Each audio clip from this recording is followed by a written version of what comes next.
Is it going to work? No. Was it going to work if they picked Shador? No. It's the Cleveland Browns. It's not, whatever it is, it's not going to work. Joining us now, he, of course, a former Orioles all-star reliever, and now you see him and hear him hosting Birdland Territory as part of the Foul Territory Network. He is our friend, Mr. Brad Brach, and he's back with us once again on GCR. Brad, it's Glenn. It's great to chat with you and appreciate. I figured you would join us and you could break down the Browns quarterback decision, correct?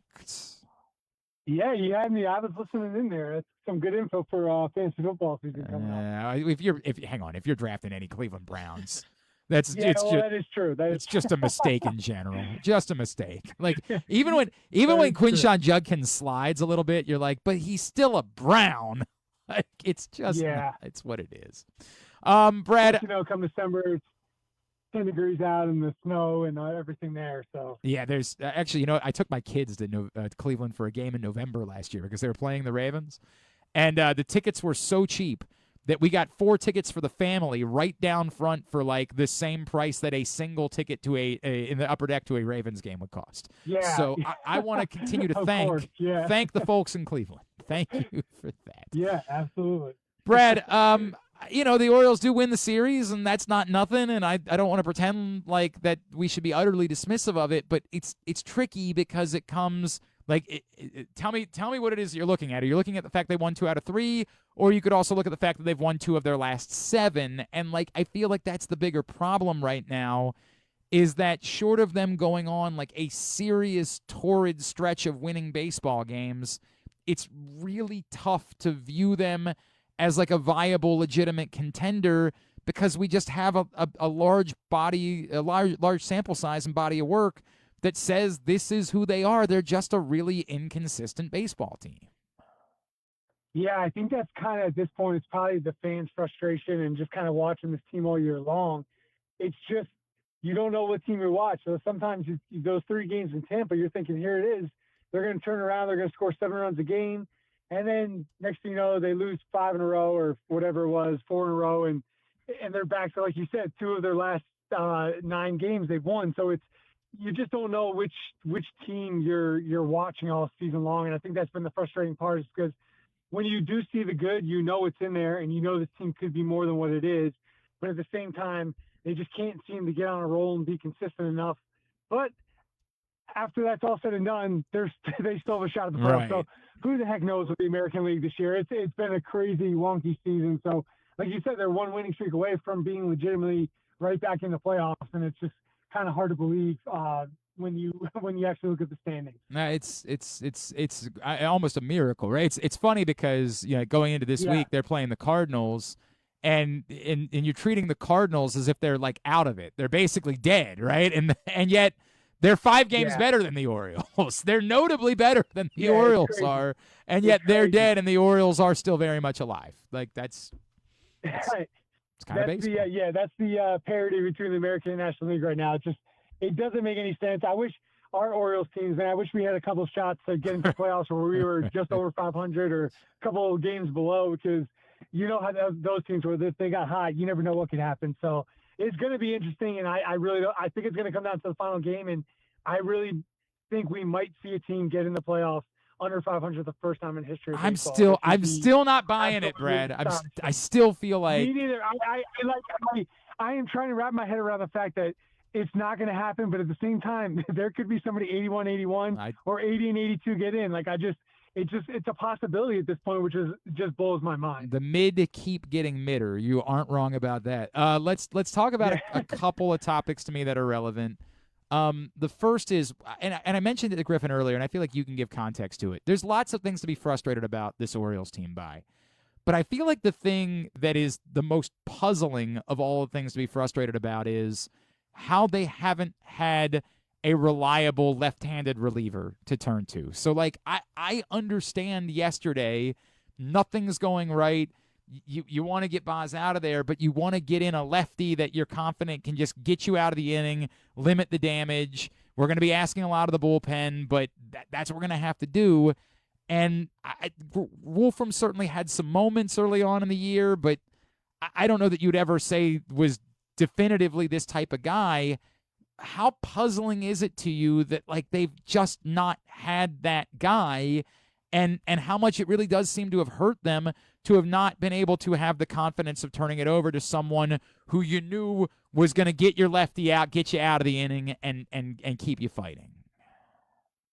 Yeah, no, it is kind of crazy. I like I said, I've been following this team all year long, but I honestly didn't think about the fact that there hasn't been, like a high leverage lefty reliever in it until you just like kind of put in that kind of context. And it is true. I think it's very odd, especially in this day and age of baseball, to not have a lefty that's a high relief, high leverage guy. And it just kind of is, it's crazy that they don't have that guy they can go to. Like you said, when you're in the middle innings there and it's not going great, but at the same time, you don't want it to turn into 3-0 or, go from 1-0 to 2-0. And they don't have that guy to turn to. They have a lot of guys that they trust as righties that can get lefties out. But it is crazy to think you can go through a season in 2026 without you having a lefty it's a shutdown lefty that is going to get you out of that inning. And it's been one of those kind of spots all year where they've been trying different guys and just haven't been able to really find it. And ironically, the other lefty they had, right, in Keegan Aiken, was a reverse splits guy.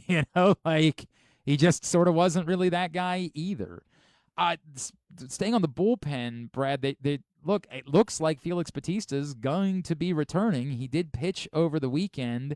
It didn't look great. I mean, the velocity you don't think is. I doubt he's going to be touching 100 anytime soon. But like, what could Felix Bautista do if indeed, like, he's back on this team before the end of the month? Like, what is reasonable to expect of him? What kind of workload do you give someone who's really not pitched a ton for now a large period of time that we're talking about? Yeah, I think the expectations for Felix this year, I think should just be to get him through the season healthy.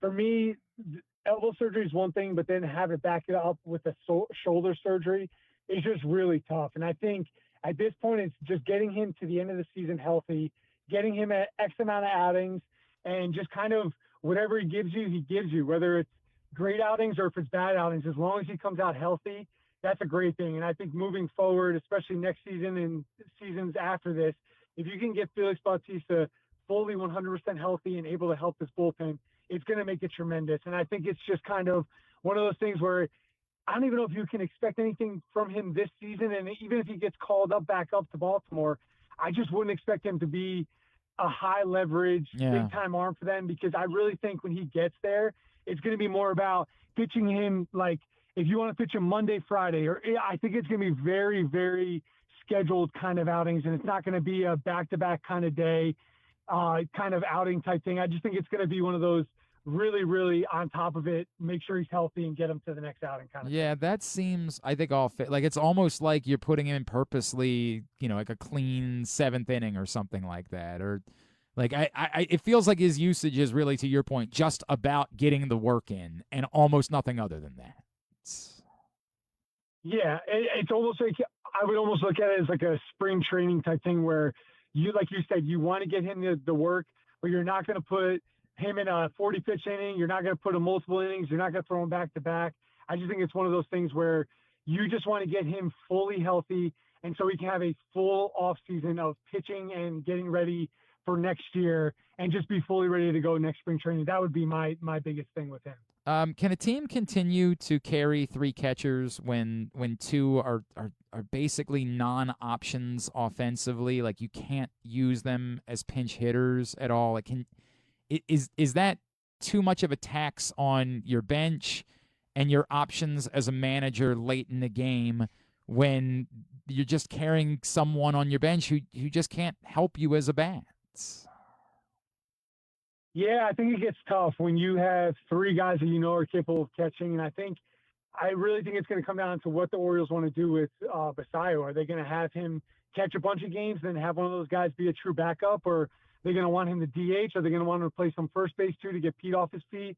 I just think it's going to come down to that. And if you are able to move Basayo around, maybe they'll keep 3 catchers so that they're able to use pinch hitters later in the games, which they like to do and find the right matchups. But I just think it is tough to keep 3 catchers on there when, like you said, the 2 guys are very good behind the plate. They just don't provide a lot offensively. And right now you're really struggling to score runs on a consistent basis.